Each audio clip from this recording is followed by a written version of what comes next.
Boa noite, alunos. Eu sou a Cláudia Romano e hoje vim aqui bater um papo com o Super Bernardinho.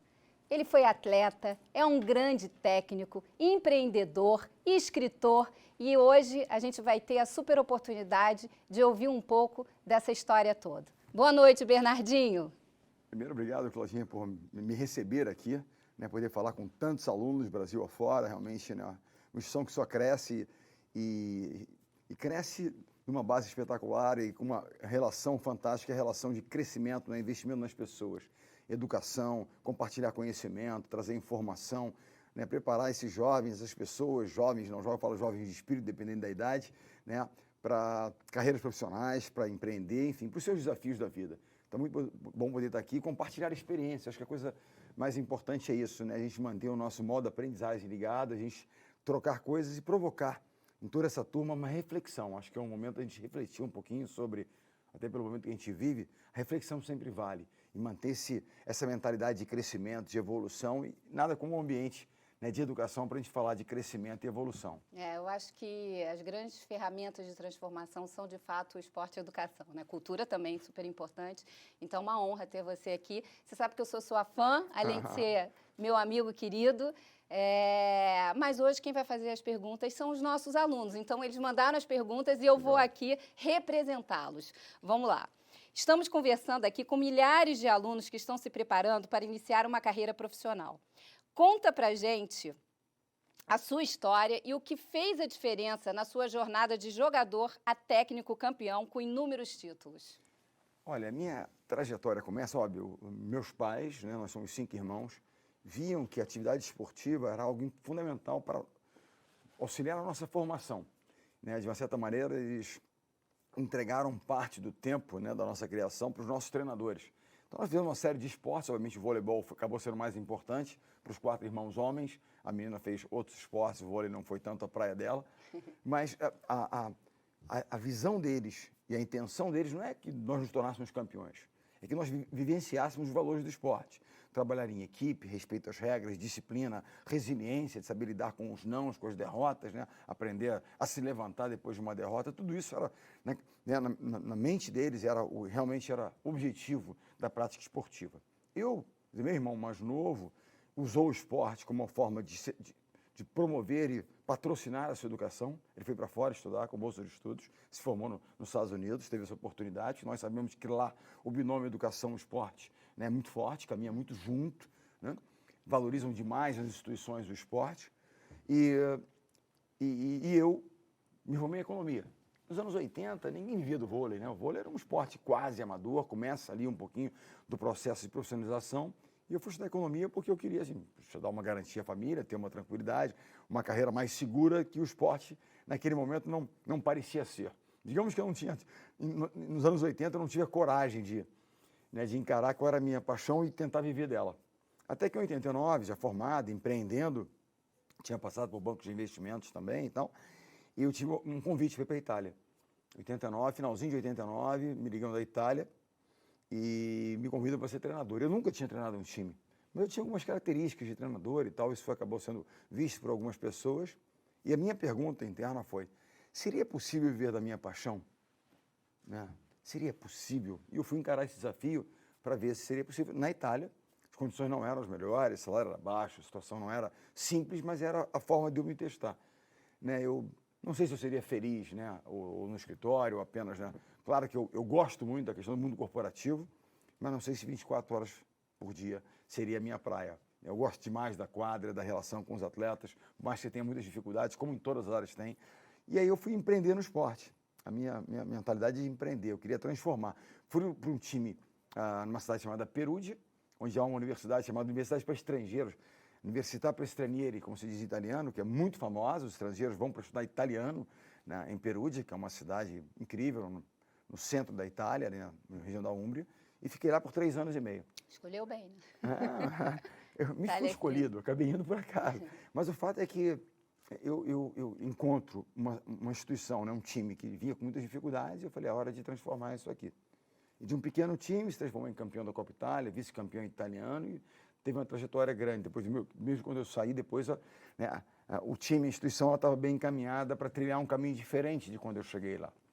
E 4 anos depois eu volto ao Brasil convidado para dirigir a seleção feminina em função da experiência que eu tinha tido na Itália. E ali começa a minha trajetória de 23 anos dirigindo seleções. De 93 a 2016, eu dirigi seleções femininas por 7 anos e a masculina por 16 anos. Né? E ali também a minha intenção era transformar, fazer do voleibol feminino um voleibol mais respeitado, né, referência lá fora. E o masculino, quando eu assumo, já tinha alguma notoriedade, mas eu queria consistência. O esporte, o voleibol, ele fazia muitos altos e baixos. Era um ouro em Barcelona, depois caía muito. Foi muito aqui. Nós precisávamos de consistência, sabe? Entregar e mostrar que nós tínhamos condições de estar entre os melhores consistentemente. E é interessante que, sem parar e olhar a trajetória do vôlei masculino do Brasil, nós chegamos em 2001, né, com a nossa comissão técnica, uma geração nova de jogadores. Logo depois da Olimpíada de Sydney, o Brasil era 5º colocado no ranking mundial, nós queríamos chegar no topo. Essa era a nossa intenção. Começamos a trabalhar e tal, e 2 anos depois, em 2003, atingimos a liderança do ranking mundial, de onde nunca saímos. De 2003 a 2020, nós estamos em 2020, eu não estou mais lá, mas estabelecemos uma cultura. A força da cultura talvez tenha sido aquilo que deu essa longevidade e bons resultados. Né? A cultura da integridade, a cultura do trabalho, a cultura do time por primeiro. Acho que tem uma mentalidade de time por primeiro, que o time é sempre mais importante e relevante do que as individualidades. É claro que a gente reconhece o mérito individual, mas é o time por primeiro. Foi uma cultura estabelecida ao longo dos anos. De julho de 2003, nós estamos em 2020, em setembro, a seleção brasileira nunca saiu da primeira colocação do pódio. Não é que nunca tenha perdido, primeiro, é a consistência na entrega de resultados, somatório de pontos que te mantém ali. Eu acho que isso é o grande legado. E essa consistência tem a ver com uma cultura estabelecida. Você para e olha para a seleção de vôlei, lá uma vitória e tal.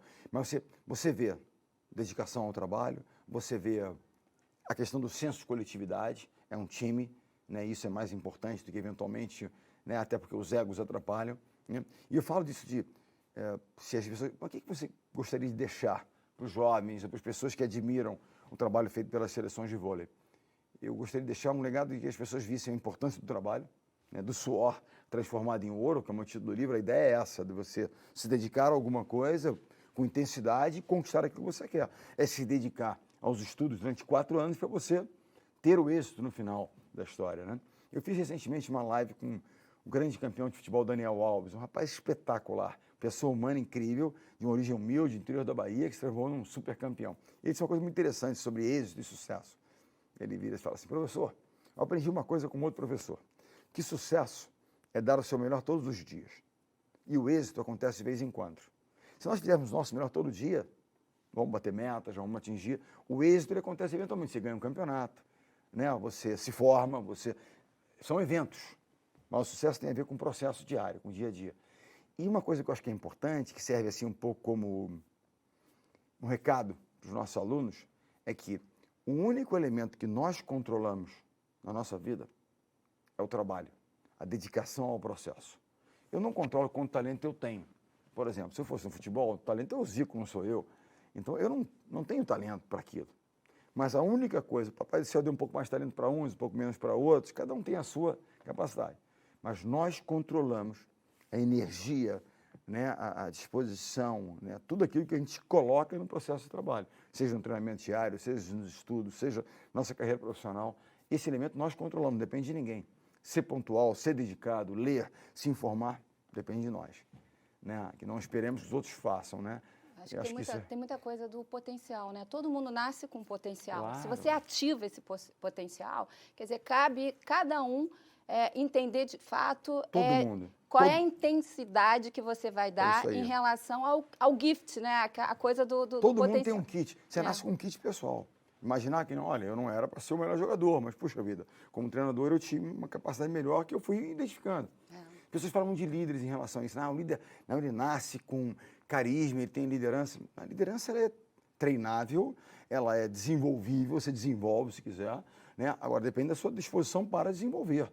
Você tem, obviamente, a sua característica, que é o que a gente do kit pessoal, que você vai ser, cada um vai ser a sua forma de liderar, né? A sua forma de fazer a coisa acontecer.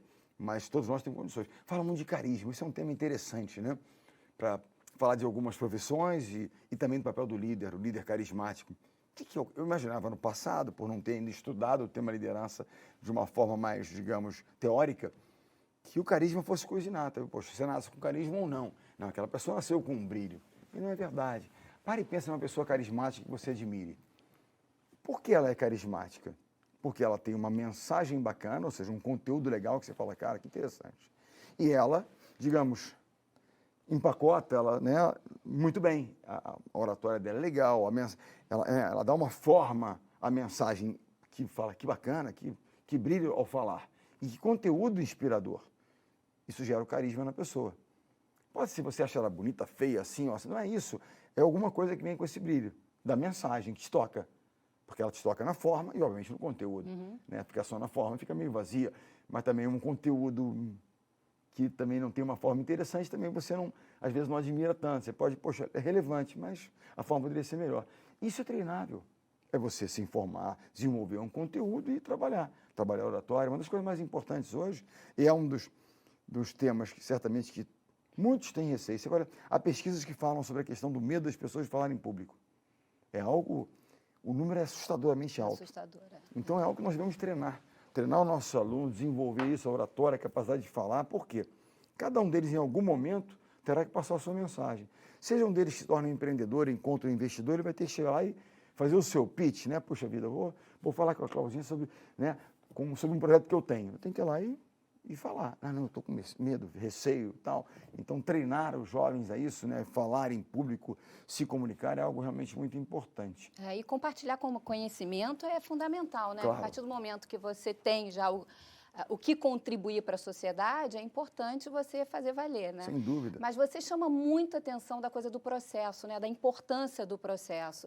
E a coisa do esporte traz muito para o nosso aluno. A gente tem colocado muito, enfim, atletas, né, de alta performance para conversar com os nossos alunos em sala de aula. Eu vejo. Seus amigos, sempre, nossos amigos aí, Flávio Canto, Daniela Hipólito, tantos. E assim, o que eu gosto de ver é a mensagem em relação à disciplina, ao espírito de equipe, à resiliência, mas a resiliência no bom sentido, de se reinventar e fazer acontecer. Claro. A superação. Então, eu acho que o esporte, ele de fato é uma grande ferramenta que, enfim, o esporte, ele potencializa tudo isso. E ele ilustra muito bem as situações da vida, porque ele é muito real. A imagem do esporte, ela é forte. Né? Quando nós falamos, falamos do, né, que cai, se levanta, da resiliência, de reinvenção, da persistência, vamos falar um pouquinho, é literal, você vê ele caindo, né, e ele se levantando, judoca, tal. Você vê, né, Daniele, então, ela falhou, mas ela veio e voltou e conquistou. Então, a resiliência de retornar e tentar de novo. Uma coisa importante, as pessoas falam de insistir. Persista, não insista. Não insista em algo que está dando errado. Aprenda com a lição, com a derrota que você teve, percalço, que todos nós vamos sofrer derrotas. Só não perde quem não joga, só não erra quem não tenta fazer. Né? O esporte nos mostra isso diariamente. Né? No esporte, a dor é presente. Quem é que nunca disse, olha, foi doloroso o processo, mas nós conseguimos? Às vezes você não tem dor física nenhuma, no esporte ela é literal, ela está ali. Né? Então, não insista, persista. Tendo aprendido com aquele percalço, com aquela derrota, com aquela frustração, você parte de um outro patamar. E aí, com aquela experiência, você tenta de novo. E criar alternativas, né? Exatamente. Acho que a gente tem um exemplo aqui da Laís Souza, que está com a gente esse tempo todo. Uma grande atleta que, de repente, mudou completamente o estilo de vida dela, mas ela seguiu em frente, criou alternativas com todas as dificuldades e limitações. Ela buscou, enfim, situações para que, de fato, ela conseguisse Quando você fala de se reinventar, né? Resiliência. Ela é um exemplo de resiliência. Porque o que é resiliência? Resiliência é saber lidar com os nãos que a vida te traz. A vida deu um não para ela, forte, duro. Né? O que ela fez? Ela sentou e chorou? Não. Ela sentou e se reinventou. Se reinventou. Então, essa é a questão. Ela persistiu, usou experiências para se transformar, foi buscar conhecimento e informação, transmitiu uma mensagem. Então, essa é a mensagem. Né? Então, o que é mais importante? Então, certamente o esporte, eu acho que você falou, esporte, cultura, né? Eu acho que é 3 pilares muito importantes que tem que vir, né, assim, digamos, para e passo com a educação, né, com o processo acadêmico, efetivamente, que é muito relevante, você transmitir o conhecimento, né, o conteúdo técnico para as pessoas poderem realizar suas funções. A cultura tem essa coisa lúdica, né? Quer dizer, você aprende com entretenimento, de forma lúdica, é tão Os pilares sensível são isso. esporte, onde você desenvolve uma série de valores e além de tudo, tem um lado também lúdico, tem um lado competitivo interessante, tem tantas lições importantes. Cultura, arte, de uma forma geral, ou seja, cultura, porque também na cultura, eu quero tocar um instrumento, tem que ter disciplina. Você vai, tenta de novo, tenta mais uma vez, aí você erra, vai de novo. Tem que trabalhar em equipe, quando você toca, né, numa banda, ou quando você faz uma peça, você interage com as pessoas, o que quer que seja, né? Aquela história, né? Você vai pensar nos grandes artistas da história, das artes, dos pintores e tal, o quanto de suor é envolvido no processo. Pensam que é apenas a genialidade que aquilo. Não sabem quantas horas de dedicação. É o sortudo, né? Exatamente. Poxa vida. Sempre que eu me preparo muito e aparece a oportunidade, eu tenho uma sorte danada. Agora, se eu não estiver preparado, nossa, que azar que eu dei. Não tem jeito. Preparação é a base, né? E o terceiro ponto que eu acho que é muito importante, cada vez mais, né, vocês estão dedicados a isso, que é a área do empreendedorismo. Ou seja, capacitar as pessoas para empreenderem. Não é só para se tornar executivos e tal, ok, é importante, mas também poderem, né? Tem pergunta aqui sobre isso. Olha a pergunta aqui de um aluno aqui.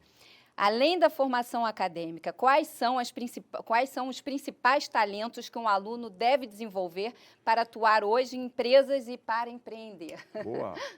Primeira coisa é saber se comunicar. É poder passar a sua mensagem, a comunicação é algo fundamental. Segunda coisa é desenvolver a disciplina, né? Empreender requer disciplina e resiliência, ou seja, disciplina porque tem processo, tem prazo, né? Tem um cliente a ser conquistado, fidelizado, isso é disciplina, você todo dia, né? E a resiliência, porque para você empreender, você vai buscar um investidor, vai receber um não, você vai desenvolver um produto, ele não dá certo, você, né, pivota de novo, vai de novo, ou seja, dois aspectos fundamentais. E a comunicação é fundamental porque eu tenho que saber ouvir as pessoas, saber ouvir a minha equipe, saber ouvir o próprio mercado. O que ele está me dizendo? O que está me indicando? E quando eu digo saber ouvir, escutar, muitas vezes a comunicação também não verbal. Eu estou conversando com você, muitas vezes não é apenas você se comunica body comigo. Language, né? É body language, é as suas feições, é como é que você está se sentindo, né? No mundo de pandemia, uma das coisas que mais me preocupava é como é que a comunicação ia se dar. Porque não é apenas o verbal que está ali numa janela de uma plataforma, mas como é que a pessoa está no dia a dia, como é que ela está se comportando, como é que você vê a sua equipe ou não. Então, acho que desenvolver também a capacidade de trabalhar em equipe, empreender é um esporte coletivo. Exemplo. E as pessoas muitas vezes se encontram no ambiente universitário e vão empreender, não é verdade? Você veja grandes exemplos de pessoas que se conheceram nas universidades e foram empreender. Esse é um ambiente importante. Por quê? Aí eu faço economia, o outro eu faço engenharia, o outro faz administração. Cara, eu sou bom em tecnologia de produto, mas eu não sou bom de gestão. Eu tenho um administrador, um cara que é bom de gestão. Cara, mas o outro faz administração, mas é um cara mais voltado para gestão de pessoas. Mas eu não sou bom de gente. Eu sou bom de tecnologia, eu desenvolvo produto. Eu preciso de alguém que seja de gente e alguém que seja de gestão, de números, de avaliação, de administração mesmo. Então, essa complementaridade gera capacidade de a gente entregar. Então, eu diria que... E muitas vezes é um celeiro também para a criatividade, sem né? dúvida. Certamente, esses centenas de milhares de jovens, né, que nós temos pelo Brasil afora, você imagina o quanto de possibilidades, né, quão criativos são e quanto de ideias existem aqui. É hora de botar... Não adianta ter uma grande ideia se não for partir para a ação. Saiam apenas da ideia também da criação e partam para a ação. E muitas vezes você não sabe como, pede ajuda. Pede ajuda. Vai para alguém que tem uma capacidade de técnica que você não tem. Você é um cara mais de criação, de design, etc. e tal, mas tem alguém que é mais do projeto, desenvolve projetos, formou administração, tem essa capacidade. Pede ajuda, se associa a ele. Por isso que eu falo que é um esporte coletivo. Empreender você precisa disso.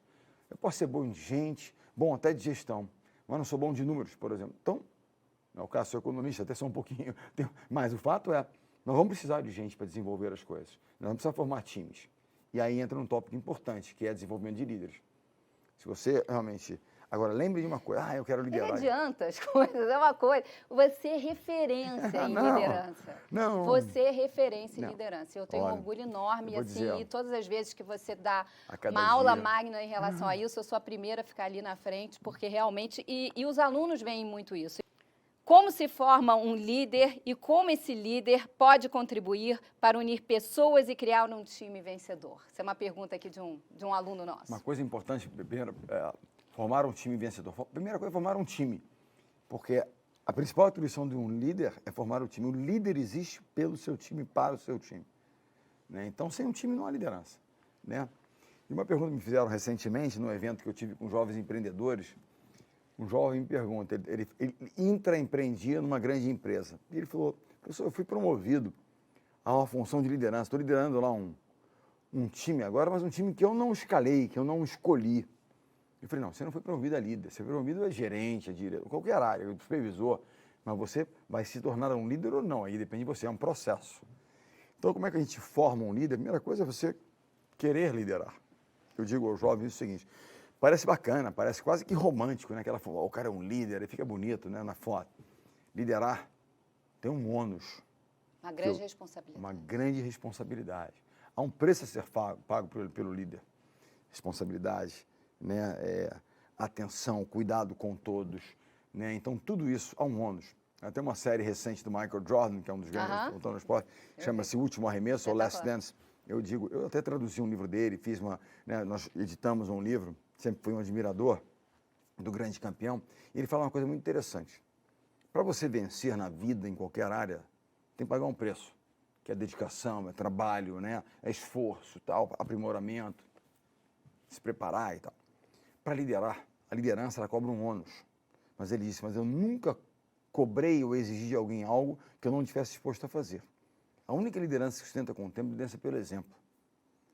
Né? Agora, há o ônus, a dificuldade. E eu digo a vocês, liderar significa lidar com pessoas, times, gente.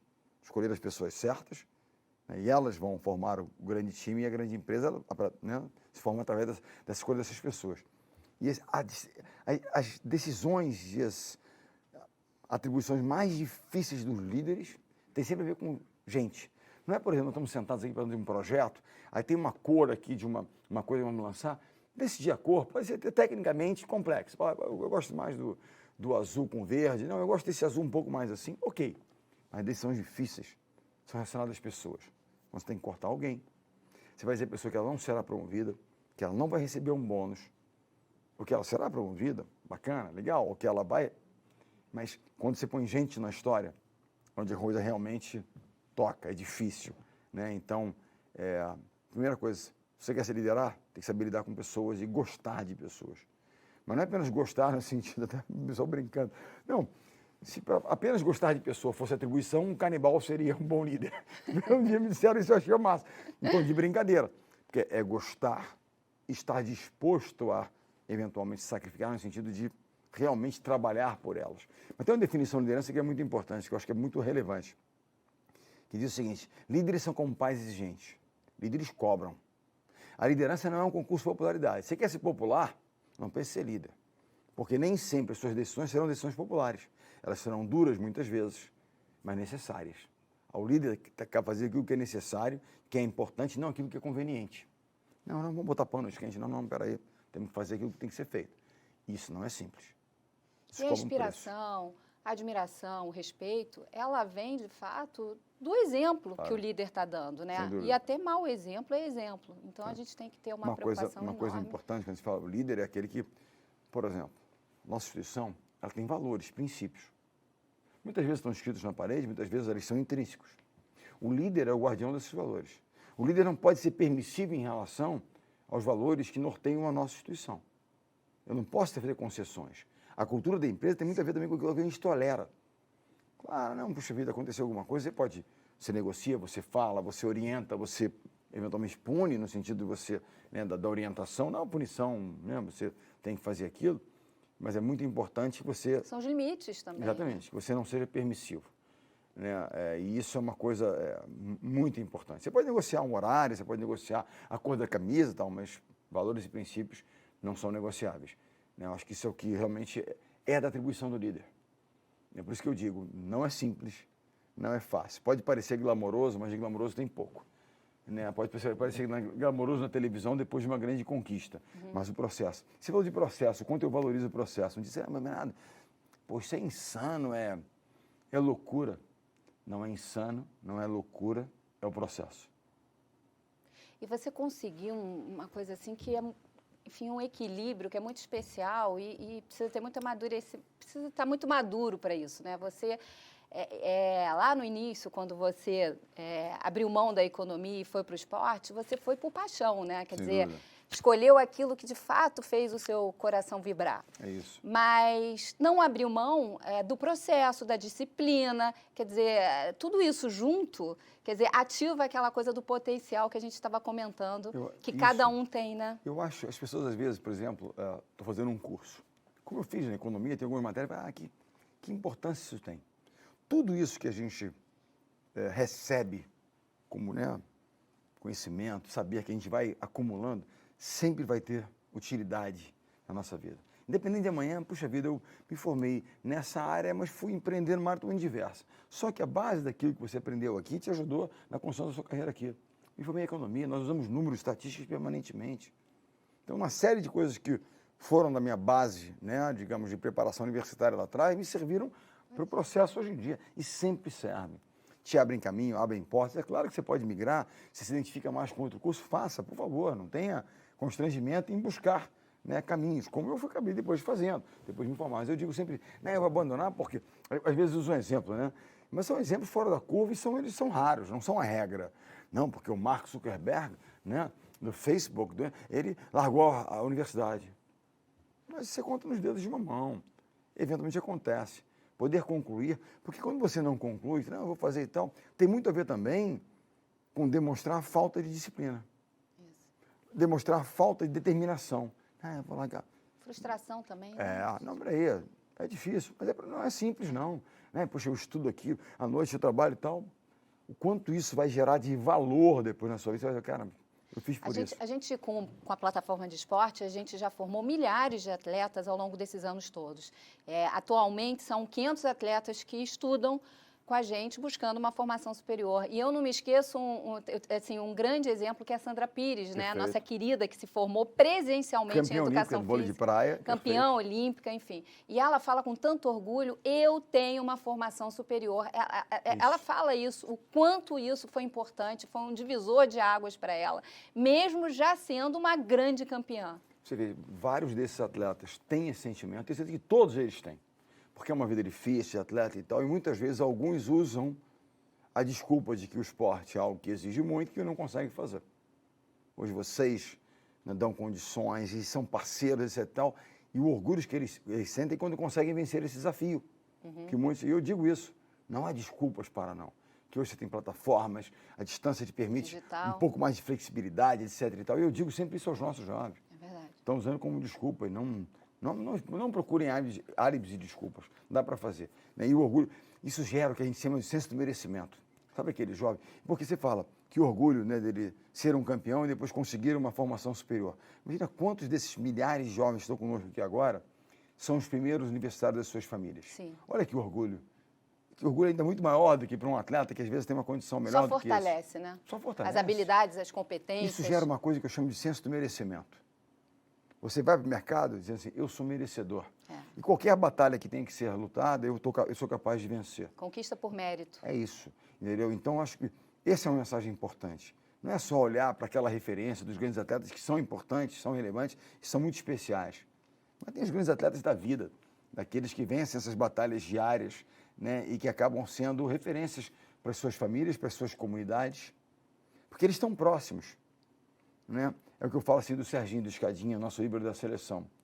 Ele escreveu um livro chamado Degrau por Degrau, onde conta a trajetória dele, sair da periferia de São Paulo, de Pirituba. Eu disse a ele, o nome do seu livro devia ser É Possível. Para mostrar para todos aqueles jovens da periferia, como você, que é possível. Com uma oportunidade, com muita determinação, com muita, né, vontade, persistência, você pode conseguir. Esses exemplos são importantes, muito importantes. Eu tive em campos, né, nossos, em Salvador, em Fortaleza, nós rodamos no Nordeste e tal, e eu vi jovens de origem humilde que estão lá se formando à noite, trabalham durante o dia lá, e pensando o quanto eles são referência para as suas comunidades. O quanto eles são referência para as suas comunidades. Isso é muito importante, tem um papel social importante, porque é possível. E aí, quando a gente fala de transmitir conhecimento, né? Quando uma palavra sua para um jovem desse faz toda a diferença, muda a vida. Muitas vezes, eu já ouvi várias mensagens em relação a isso. E eu adoro quando você fala dos seus atletas, adoro quando você fala deles. E, por um acaso, tem uma pergunta de um aluno aqui, perguntando o seguinte: e na visão do indivíduo que faz parte de um time, como cada pessoa pode contribuir melhor para os resultados? Eu acho que a coisa mais importante quando você pensa em formar um time no esporte, para empreender. Sabe o que você falou ali atrás sobre, né, a carreira e tal? E sabe qual é a pergunta mais importante? A primeira pergunta que você deve fazer quando você vai criar algo. Quando nós temos uma ideia aqui de criar um novo projeto aqui, etc. Tal. A primeira pergunta é com quem? Com quem que eu vou? Não é nem como nós vamos fazer, nós vamos ver como a gente vai fazer, mas é com quem. Portanto, é o time. Muito bacana. Então, é importante que a gente invista tempo em entender se aquela pessoa ela tem um alinhamento de valores, se o propósito dela é o mesmo do teu propósito. Que bom que a gente discorde em algumas estratégias e tal, porque aí com isso é complementaridade. Você tem uma capacidade mais criativa do que a minha, eu sou um cara mais dedicado a ser um processo, disciplina. Então, que bom que exista isso, porque isso é o brilho do time, a complementaridade de talentos. Mas há um alinhamento de valores, nós entendemos a importância do time, integridade, transparência e tal, comunicação, trabalho. E nós temos um propósito em comum, é lá que a gente quer chegar. Mas com quem é a coisa mais importante? E quando um atleta, um indivíduo, se destaca mais que o outro, como é que o líder conduz isso? Eu acho uma coisa... Porque tem a coisa da meritocracia, às vezes sempre. O indivíduo, ele de fato, ele se destaca porque ele se dedica mais, Claro. porque ele vai além, Mas enfim. qual é a atribuição daquele cara que se destaca? E o mercado vai reconhecer isso. A meritocracia, ele vai ser um cara que vai ter um contrato melhor. É natural. Os prêmios, eles serão divididos, porque tem um esforço de todos na história. E é natural e é justo. É meritocracia. Mas eu digo sempre isso. Qual é a grande atribuição desse grande talento que se destaca? Ele tem que fazer com que o time jogue melhor. Não adianta apenas uma boa atuação individual, porque ele tem um talento, ele se dedica, ok, ele tem uma boa atuação. Mas ter uma boa atuação e não compartilhar esse talento, essa capacidade com o time, ou seja, não conseguir fazer com que o time todo eleve a sua capacidade de entrega, não resolve muito. Ele tem que entender que a simples presença dele e tal tem que fazer com que o time melhore. Geralmente os que têm empatia fazem a Com diferença, certeza. né? E é muito importante que esses caras tenham. Você perguntar, qual é o grande inimigo na formação de um grande time? Egos, vaidade, fora de controle. Quando esse cara começa a achar que é especial, eu sou o cara, sem mim nada acontece. Aí mora o perigo. Tem um livro chamado Ego, Seu Inimigo, né, de grandes generais, de grandes líderes que pelo ego acabaram cometendo erros e falhas, tendo derrotas, né, terríveis. Por quê? Porque deixaram que o ego tomasse conta do processo. O cara que se destaca, o cara que tem uma capacidade a mais e que vai e tal, ele tem o mérito do reconhecimento, mas ele não pode permitir que o ego dele, né, inviabilize ou, né, incapacite ele de ser o jogador do time, porque ele é um jogador do time. Por melhor que ele seja, ele não vai conseguir nada sozinho. Tem uma frase, um pensamento do Michael Jordan que é verdadeiro. Ele levou 6 anos até ganhar o primeiro título dele. Quando ele entendeu que, por mais que ele fosse o melhor jogador, o cestinha, né, dos campeonatos, ele só ganharia se ele tivesse uma estratégia mais coletiva, se ele se envolvesse mais com o time. E quando ele percebe isso, ele se tornou apenas uma vez, mas 6 vezes campeão. Mas ele diz o seguinte, eu posso até ganhar uma partida, um grande talento, ele vai e ganha uma partida, mas jamais ganharia um campeonato. Que para ganhar um campeonato é preciso de um time. Há um outro pensador moderno, eu aconselho aos jovens que leiam livros de Simon Sinek. Simon Sinek escreveu 4 livros. O primeiro livro chama-se Comece pelo Porquê. Qual é a nossa causa? Qual é o nosso propósito? Pessoas falam muito em disciplina, né? Ah, disciplina, você acordar cedo, fazer. Steve Jobs dizia isso. Você será mais disciplinado quanto mais forte for o seu propósito. Se o nosso propósito é muito forte, nós não vamos nos importar de acordar cedo, de dormir tarde, né? Trabalhando por aquele propósito. Se nosso propósito é fraco, se a nossa causa não nos move, você não vai acordar cedo, você não vai dormir tarde, não. Ela não te empolga, ela não te inspira. Quando ela te inspira, então comece pelo porquê. É um TED muito interessante, que você tem que assistir, que é um dos TEDs mais vistos, né, naquele programa de entrevista, naquele programa de pequenas palestras do TED, chama-se Golden Circle, o Círculo Dourado, que é do Simon Sinek. O segundo livro do Simon Sinek, e aí até entrando no tema da liderança, se chama Líderes Comem por Último, Leaders Eat Last. Vai dizer o seguinte, os líderes privilegiam o time e depois comem. Primeiro o time. É da função do livro. O terceiro livro, que é um pequeno livro, ele é realmente pequenininho assim, Juntos é Melhor. É uma fábula de 3 jovens, 3 crianças, que passam uma série de desafios, mas contando de que juntos eles conseguem passar, falando do conceito de time. Né? E é interessante que esse livro, no original em inglês, aqui no Brasil as editoras não conseguem fazer. Simon Sinek é um cara tão especial, com uma visão tão uma filosofia bacana de vida, sabe, de time, da importância de valores fundamentais. Nesse livro original em inglês, você arranha assim uma das páginas e sai um perfume. Ela exala um perfume. Ele fala que é o perfume do otimismo, que ele fala a importância de ter um otimismo realista sobre as coisas. E o quarto livro dele chama-se O Jogo Infinito, para dizer o seguinte: não é um jogo que termina aqui, não é um ano letivo, é um processo. É a vida toda, né? Não é só me formei aqui, mas o processo continua depois. Vou usar isso, vou usar minhas relações, vou fazer uma pós-graduação e eu vou seguir, eu vou me preparar, ou seja, é um jogo infinito. É um infinito até que, enfim, né? Mas assim, para ter essa noção de que não é uma partida, não é um ciclo olímpico, tem muito mais envolvido, que é um legado que a gente quer construir, deixar e seguir em frente. Ele fala do conceito do jogo infinito. Fala um pouco sobre foco no propósito, foco no resultado. O que vem primeiro? Acho que é o propósito, né? O propósito é o que move aqui o dia a dia, né? Tudo bem, eu posso estar aqui, etc e tal, mas se eu não entender, não tiver força lá, muitas vezes aqui eu vou me perder, eu não vou ter o foco necessário. Algumas coisas importantes de foco. Eu falei que resiliência, né, você saber lidar com os nãos que a vida te traz. Ou a gente senta e chora, ou a gente vai, se reinventa e tenta de novo. E é o que nós vamos fazer, levantar e seguir. A disciplina é saber dizer não para as pequenas distrações e manter o foco naquilo que é importante. No propósito lá na frente e no resultado do dia a dia. E quando eu falo do resultado, não é só... Eu digo sempre isso, não adianta focar no placar. O placar determina como é que está o teu resultado. O placar não se move se você não focar na sua ação diária. Se eu não focar na minha ação, o placar não vai se mover. Ele só se move se eu fizer a coisa correta aqui. Então, eu digo sempre isso. Foque em duas coisas. Naquilo que você tem controle sobre, naquilo que você... Não adianta eu focar em algo que eu não tenho controle. Não, Bernardinho e tal. Como é que eu faço? Eu não tenho como resolver a pandemia, mas eu tenho como reagir, né, no meu dia a dia, questões relacionadas à pandemia.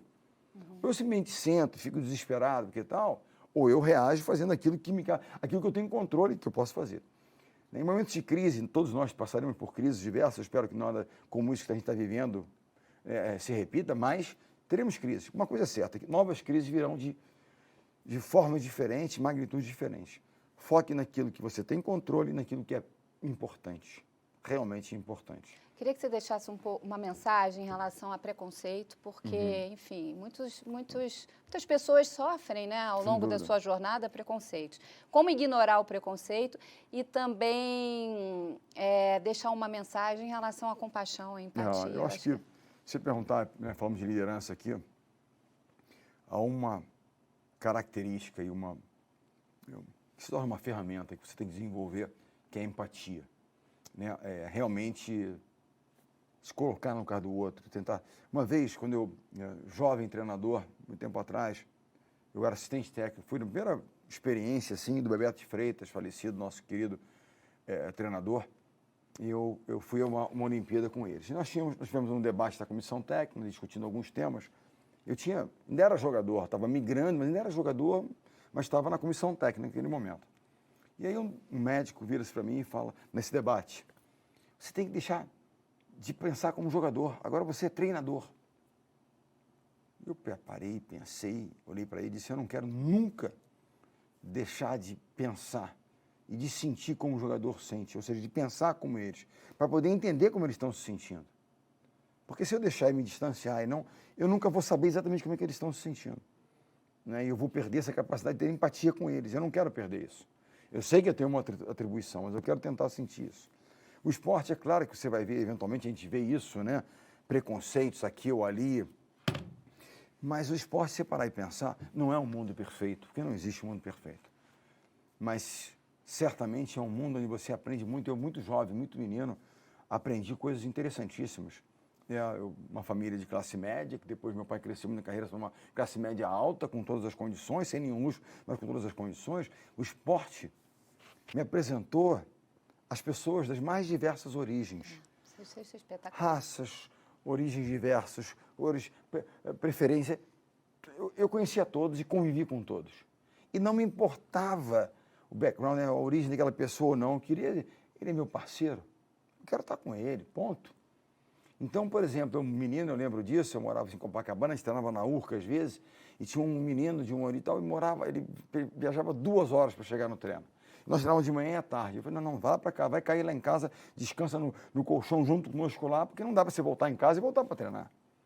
Então já rolava isso assim, olha, então não tinha isso, se era preto, branco, roxo, amarelo, é meu parceiro, é meu amigo, né? E todo e qualquer tipo de diversidade no esporte, você aprende a conviver com aquilo ali e você cria empatia, relações, proximidade, literalmente ali. Assim, eu às vezes tenho dificuldade assim, porque eu não olho para isso, eu olho para o caráter da pessoa. Né? Ela é minha parceira, ela tem um seriado chamado Band of Brothers, né? Que é um grupo na guerra, na Segunda Guerra Mundial. Ele é meu parceiro na batalha. Isso é que me importa. Ele vai lutar por mim, né? Ele vai morrer por mim no sentido de dar o sangue por nós. Como é que é, não é? Que tipo de credo ele tem, se ele pensa, se é da religião X. É dele, que bacana, faça isso, né? Eu agora, lá na nossa quadra, eu botei uma biblioteca. Eu tô querendo a disciplina da leitura, né? Falo sempre sobre muitos dos nossos alunos, eu tenho certeza, que têm dificuldade em ler. Eu gostaria de ler mais.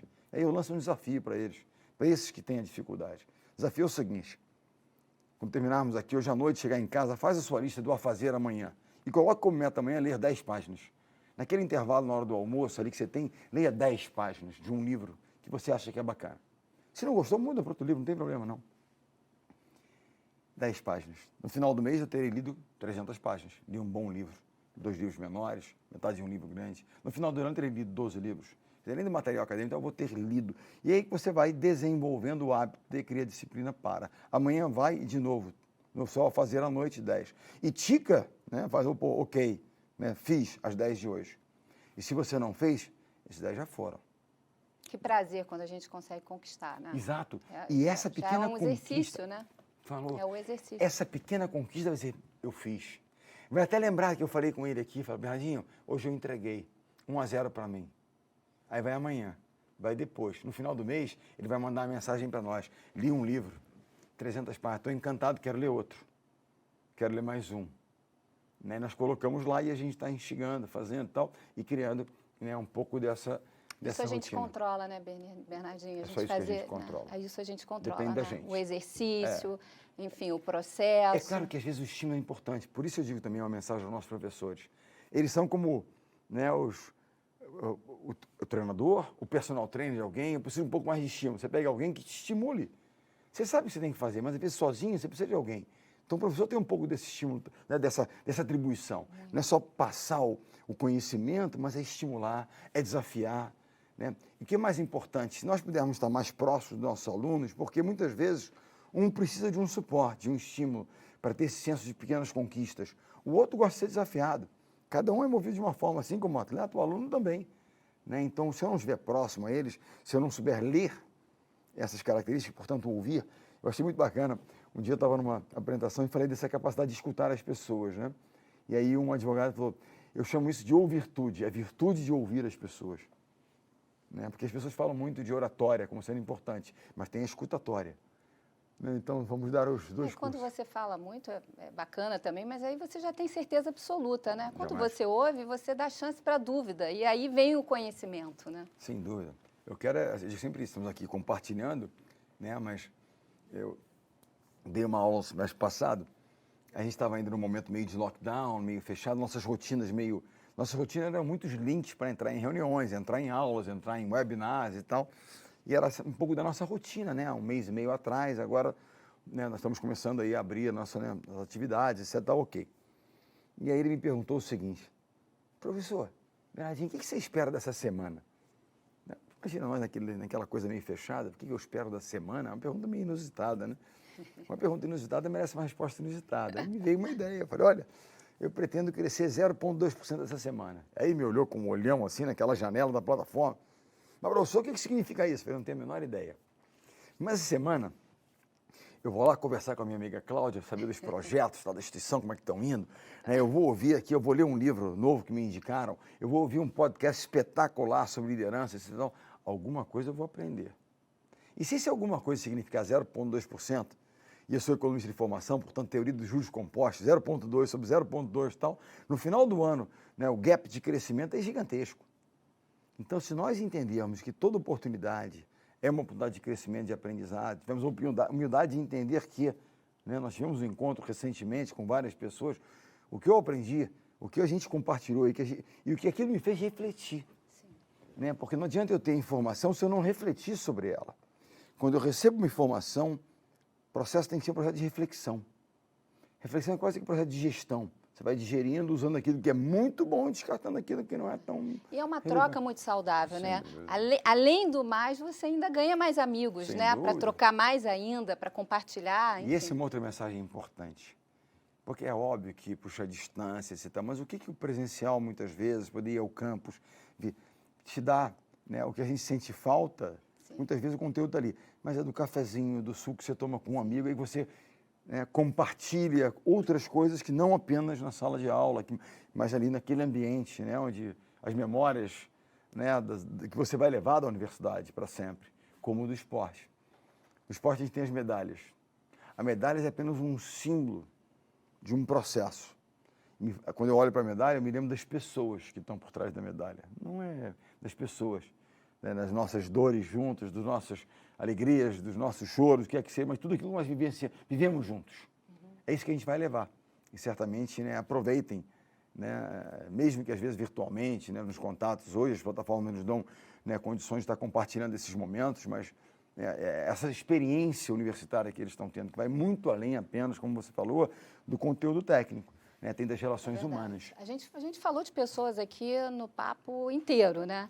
Mas assim, chamando um pouco mais de atenção para esse momento de pandemia, que é um momento tão sensível, né? Enfim, doloroso para muitas famílias e para a gente também, Claro. que pensa no coletivo. Enfim, fala um pouco sobre crise e oportunidade, porque as pessoas falam muito sobre isso, né? Toda crise tem oportunidade. E tem, né? Eu acho que toda crise... Se a gente parar e olhar em crises passadas, que muitos de nós são muito jovens, viveram poucas crises, né, diversas, mas a gente vai falar, puxa, aprendi muito na última crise. Olha, quando aconteceu aquilo, eu aprendi muito. E mesmo com os nossos jovens, você perguntar a eles, lembrem de um episódio na sua vida que te ensinou muito. De um modo geral, essa memória de um episódio qualquer, de uma experiência qualquer que tenha te feito aprender muito, ela, de um modo geral, está vinculada a um momento de desconforto, de crise. Qualquer tipo de crise, alguma, né, seja pessoal, seja, né, é um desconforto, é uma falha, é uma derrota. Você não passou no vestibular, aquilo te ensinou muito porque você foi ver que você não se dedicou tanto, quer que seja. O aprendizado, ele vem sempre acompanhado de desconforto. E a crise é um desconforto enorme, essa gigantesca. Mas se parar e olhar, há uma série de possibilidades e oportunidades. Né? Pensar em negócios. Quantas possibilidades existem hoje? Negócios que eram totalmente offline, eram presenciais, tiveram que se transformar, aprender a lidar com o mundo tecnológico. Com mais aulas aqui, né? Exatamente. Os professores têm que aprender a lidar. Como é que eu vou estimular, fazer, divide em grupo, põe em salas e tal, compartilha, convida eles a falarem para que eles possam estar mais conectados aqui. Conexão é o nome da batalha aqui, do desafio. Conexão. E de momentos de crise, as pessoas têm que se sentir relevantes e sentir cuidadas. Portanto, conectem-se. Não usem a desculpa do distanciamento físico como desculpa para não se conectar, porque há possibilidades hoje. Todos nós, né? Já vinha acontecendo uma evolução tecnológica que se transformou numa revolução, porque a crise fez com que a velocidade de transformação fosse ainda mais rápida, né? Ela se potencializasse. Mas mesmo aqueles que não estavam, né, familiarizados com plataformas e com distância, hoje se familiarizaram. Né? E toda mudança, ela gera desconforto, mas ela é fundamental, ela é importante. Então, eu acho que o mix dessas duas experiências, a presencial com a distância, é o grande barato dessa história. Nós vimos que podemos transmitir conteúdo espetacular à distância. E sentimos falta também do contato. Sim. Então, esse mix, ele é genial. Né? E que aconteça de vez em quando, não, eu vou na distância aqui, mas eu quero eventualmente poder estar compartilhando fisicamente, então vamos fazer. Então, eu acho que mais uma vez, a pandemia nos trouxe foi possibilidades. E mostrou que há muitas possibilidades, que nós somos capazes de lidar com isso. Eu tive um papo muito interessante sobre uma empresa que não fazia muito marketing, porque é uma empresa de sucesso, restaurantes com filas, etc. e tal, tal, tal. E aí as pessoas sempre diziam, não, o nosso marketing é a nossa fila, é o boca a boca. Só que o boca a boca das filas, ela recebeu um não, olha, tem que fechar. O boca a boca teve que ir para o digital, para a distância. Se a nossa presença, a presença desse negócio, desse negócio, desse business, não estiver no digital hoje, as pessoas vão esquecer dele, não tem boca a boca. A boca a boca, ela migrou para o mundo digital. Falando um pouco também, voltando aqui à questão das modalidades do esporte, Olimpíadas, nesse momento, enfim, o mundo precisou cancelar. Enfim, como é que você vê isso? Eu vejo assim, claro que... Em relação a investimentos, acho que é bacana até falar uma instituição de ensino como a nossa, né, que tem uma preocupação enorme de apoiar em todas as frentes, né, o esporte, e não abre mão mesmo no momento crítico desse, quer dizer, continuou, preservou. Acho que é bacana também falar sobre o investimento dessas empresas em relação, né, e o bacana da instituição ela ter permanecido, porque você fala, poxa, é uma crise, você tem que cortar, fazer, é porque a plataforma de esporte, de responsabilidade social da instituição, é um propósito muito forte, que não é uma crise que vai fazer com que vocês desistam daquilo que faz parte do propósito como um todo. Então, vocês vão persistir e vão continuar e vão fazer. Quando chega a pandemia e chegou-se à conclusão que a Olimpíada teria que ser adiada, é claro que no primeiro momento as pessoas estão preocupadas, pois os investimentos vão diminuir, atletas estão se preparando, estão para julho de 2020, aí para um não só em 2021. Você não tem como lidar com, no seguinte aspecto, você não tem como resolver a questão. Tem que ser adiada, ponto. Questão de segurança, de saúde, né, de integridade das pessoas. Então, ok. Você tem como lidar, como você reagir a ela. Ou você entende isso, pô, vida, um ano a mais, eu não tenho condições. Ou você entende, eu tenho mais um ano para me preparar. Que oportunidade que eu tenho? Eu posso me desenvolver e chegar em 2021 ainda melhor, com condições de conquistar ainda mais. Esse tem que ser o mindset, esse tem que ser a mentalidade. E foi assim que eu e Bruno, meu filho, capitão da seleção de vôlei, que estavam preparando para a Olimpíada, classificados ali, uma das equipes favoritas ao ouro, a mensagem para o grupo é essa, e a mensagem que ele disseminou. Teremos mais um ano para desenvolver o nosso time e chegarmos no Japão em 2021 com condições de entregar mais. E essa tem que ser. Hoje a gente sentava e chorava, a vida perdia a chance, hoje a gente encara isso. É mais um ano de trabalho, para que a gente chegue lá melhor que os outros. Porque aqueles que não fizerem, nós estaremos fazendo. Nós estaremos nos preparando. E eu acho que isso é como podemos reagir, né, a essas decisões sobre as quais nós não temos domínio, dessa maneira. Ou de uma maneira, né, de entrega. Não, poxa vida, não quero mais e tal. Olha o Robert Scheid, lá, mora na Itália, ele, já na boa idade, chegando, já no limite, ele lá em busca de mais uma medalha. Simplesmente treinamento, dedicação, ou seja, ele sabe o que é importante fazer e que cabe a ele fazer. Ele focou naquilo que era a única, né, a alternativa que ele tinha. Eu vou conseguir me desenvolvendo, não vou olhar porque eu vou ter mais um ano, minha idade já está pesando, vai ficar mais difícil. Que fique mais difícil, mas eu vou estar mais preparado para enfrentar mais dificuldades. Né? Então, é essa a mensagem. Não é simples. Né? E, num momento como esse, certamente, muitos dos nossos alunos, alguns podem ter perdido emprego, outros, suas famílias podem ter tido seus negócios impactados, enfim, uma série de coisas aconteceu. Sim. Então, duas opções. Hoje a gente realmente só desiste, hoje nós vamos me preparar, vamos me capacitar e vamos dar a volta por cima, vamos reverter, vamos reinventar, porque há muitas oportunidades. A gente para e pensa o seguinte, eu fico pensando isso quando começou a pandemia e entregas. Poxa, como eu queria ser sócio de um negócio de embalagens. Porque você precisava embalar para mandar as coisas. Mas assim, né, para alguém que chora, né, tem sempre uma oportunidade de você vender um lenço. Né? Então, entender que é sempre uma oportunidade. Eu não quero que ninguém chore para vender lenço, não é isso. Eu quero que você chore de emoção e felicidade para te vender um lenço. Também a emoção é uma oportunidade. Cabe a nós buscar qual é a oportunidade que eu tenho aqui agora. E é bom também a gente ser feliz, né? A gente está feliz, a gente entender você chora as de emoção, conquistas. mas com a mentalidade empreendedora, você, puxa, vou criar lencinhos com mensagens bacanas. A Claudinha chora de emoção toda vez que ela vê alguma coisa bacana, ela vai comprar o meu lenço. Ou seja, para dizer o seguinte, em toda crise há uma oportunidade. Há sempre uma oportunidade. Depende de como é que a gente encara isso. Ou nós vamos seguir fazendo e tal, ou nós vamos dizer, não... Desiste, vai, então não pode ser assim. A gente falou tanto de disciplina, de dedicação, de resiliência, de cuidado, enfim, de suporte, né, de inspiração. Enfim, aqui na instituição tem milhares de colaboradores e docentes fazendo tudo isso para o nosso aluno, porque, afinal de contas, o jogo, estamos com um cara do esporte aqui, o jogo é jogado em sala de aula. É isso. Então, deixa uma mensagem para esse Essa aluno que está lá em sala de aula. Olha, eu deixar a mensagem para, primeiro, os professores. Professor e para o aluno. Que certamente, em alguns momentos, aqueles que estavam no presencial, que tiveram que migrar, né, e que não estavam... Puxa, o primeiro sentimento, a sensação de que eu não vou ser capaz de entregar com qualidade. Quando ele, né, que não era da distância, ele migra para aquilo. Né?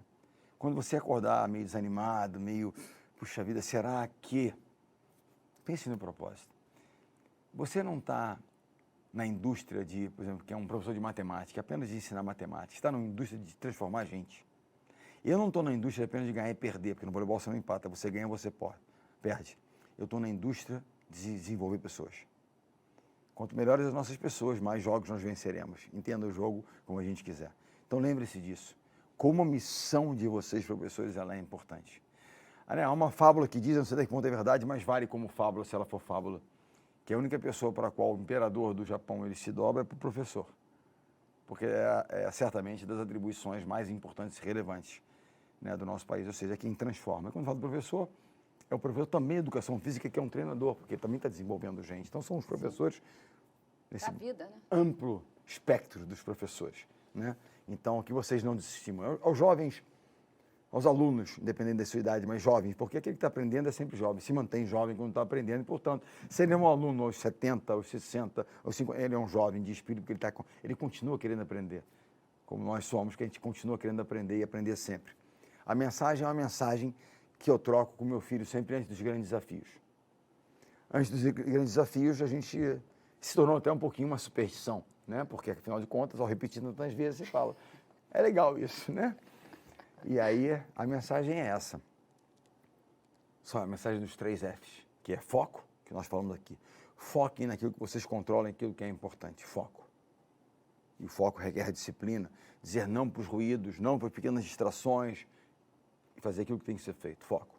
Força, que tem a ver com determinação, tem a ver com resiliência, tem a ver com levantar depois das quedas, né? Tem a ver com se reinventar, né? Lidar com as mudanças e provocar mudanças permanentemente. Foco, força. E o terceiro, fé. Não fé em apenas, né, em algo maior, superior que você acredita em, ok, pratiquem sim a fé de vocês, mas fé nas pessoas, fé no trabalho, fé no processo. Foco, força e fé. Né? E certamente são uma mensagem, né? Eu tenho uma filha de 10 anos que ela tem ela se descobriu na pandemia, mas em casa e tal, que bacana, que a gente tem muito esporte, a família, para as artes. Ela começou a desenhar e fazer coisas e compartilhar. E ela, às vezes, faz lettering, né, com letras, com tons e formas diferentes, e ela põe no Instagram dela para as pessoas escolherem frases. E de tanto ela que ouve aqui, ouve ali, ela postou 2 frases hoje para as pessoas escolherem, os amigos e as famílias que a seguem ali. Eu não lembro da primeira frase, mas a segunda era foco, força e fé. E, obviamente, eu fui lá e botei nessa. Foco, força e fé. Será um próximo quadrinho que ela vai pintar, porque eu acho que está ganhando. Eu vou tentar botar mais vezes, entendeu? No foco, força e fé, quero ver como é que ela vai desenhar. E eu vou roubar esse desenho dela e vou botar na minha parede, vou postar também o que ela colocou, porque eu acho a mensagem muito legal. Tem um 4 F também, que é a palavra com F do dane-se. Porque muitas vezes tem tanto ruído que não é informação, é muitas vezes opinião. E para nós não são relevantes. Não é verdade? Aí vem o foco de novo para ó. Exatamente. Então liga um pouquinho esse dane-se e foca naquilo que é realmente importante e relevante. Né? Deixa um pouco de lado, porque isso vai tirar, né, um pouco da nossa disciplina, etc. E vamos fazer aquilo que a gente realmente... aquilo que nos cabe fazer, né? E aquilo que é relevante. Isso é uma coisa que é muito importante. As pequenas conquistas que geram esse sentimento de fiz. Sabe quando você vai lá e olha para a sua agenda e fala assim, você ticou e falou, essa eu fiz, manda a próxima. Né? Claudinha, estamos aqui, fizemos essa, qual vai ser a próxima? E estamos pensando na próxima. Eu tenho uma limitação que eu gostaria de dizer aos professores e aos alunos que não aprendam comigo isso, porque eu realmente, se eu fosse dar um conselho para mim mesmo, 20 anos atrás, 30 anos atrás, eu diria o seguinte: comemore um pouco mais as pequenas conquistas e as conquistas de qualquer natureza. Né? É uma forma assim, meio que você concluir ciclos. Né? Divirta-se um pouco mais nessas comemorações. Eu tenho uma grande dificuldade, sempre pensando na próxima. Acho que a maturidade vai trazendo essa sabedoria até de você relaxar um pouco, 24 horas, para depois começar tudo de novo, né? E sabendo que, né, que você vai começar de novo, e você sabe que você precisa começar, e começar ainda melhor. Mas permita-se. Eu estou trabalhando isso para melhorar. 24 eu não consigo, talvez umas 8 horas. Você é É o demais. que eu consigo. Não. Você é eu demais. tenho que melhorar muito. Você é um presente pra gente. Não, muito obrigada. Eu que agradeço. Sou muito sua fã, todos nós. Eu sou teu. Que presente e até breve. Até breve. Turma, obrigado de novo. Obrigada, querido. Boa noite a todos. Super obrigado. Boa noite, alunos. Aproveitem. Valeu. Boa noite.